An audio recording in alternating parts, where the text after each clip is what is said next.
Assalamualaikum warahmatullahi wabarakatuh. Nama saya Ahmad Farin Salim. NIM saya 64251752. Saya dari kelas 64 2C07. Asal kampusnya dari UBSI cabang Kramat. Hari ini saya akan menjelaskan inti dari artikel yang saya tulis. Yang pertama, transformasi paradigma dari beban terpaksa menjadi investasi gotong royong. Kesimpulan ini berfokus pada perubahan cara pandang masyarakat terhadap esensi perpajakan. Yang pertama, akar masalahnya, secara historis masyarakat melihat pajak sebagai bentuk perampasan hak atau upeti karena warisan psikologis era kolonial. Yang kedua, konsep kontrak sosial. Pajak ditransformasikan sebagai instrumen logis dalam sosiologi ekonomi.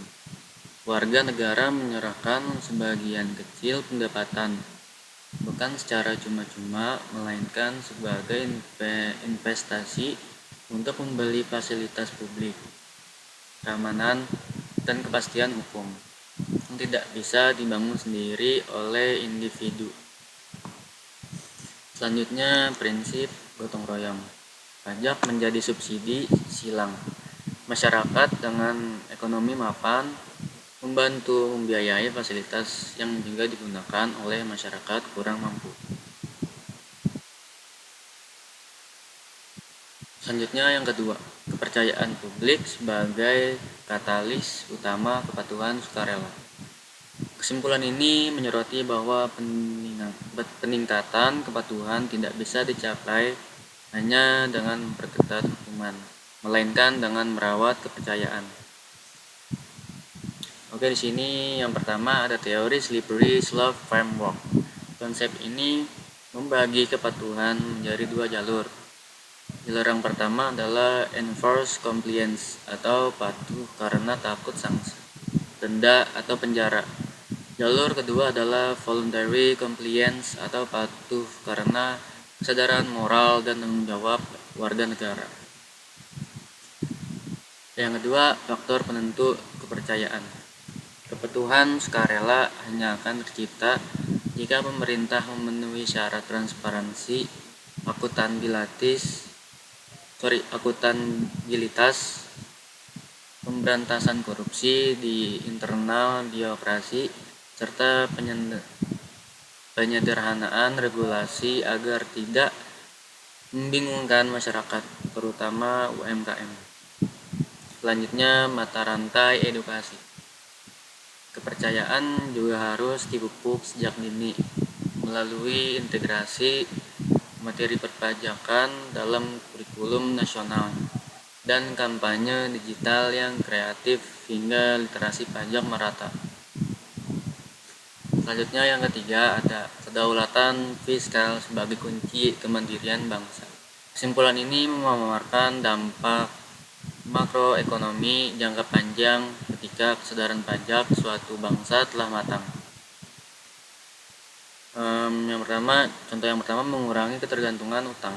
Negara dengan basis pajak yang kuat memiliki struktur APBN yang sehat dan mandiri, sehingga tidak mudah diintervensi oleh kebijakan lembaga donor atau utang luar negeri.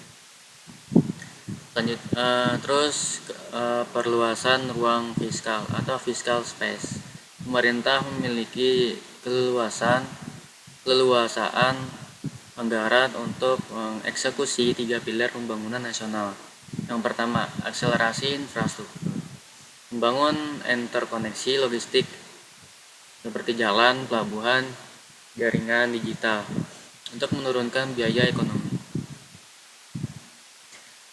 Yang kedua, investasi SDM atau mendanai jaminan kesehatan universal dan program beasiswa pendidikan tinggi seperti LPDP untuk pencetak generasi penerus yang kompetitif.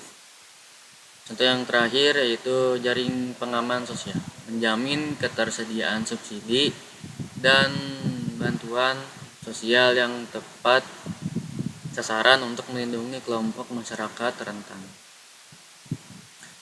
Jadi kesimpulannya adalah kesadaran pajak itu dimulai dari perubahan pola pikir masyarakat atau pajak adalah iuran bersama dijalankan dengan membangun kepercayaan pada pemerintah atau transparan dan bersih dari korupsi, dan berujung pada kemandirian ekonomi negara yang tidak bergantung pada utang. Terima kasih, sekian penjelasan artikel yang saya tulis. Wassalamualaikum warahmatullahi wabarakatuh.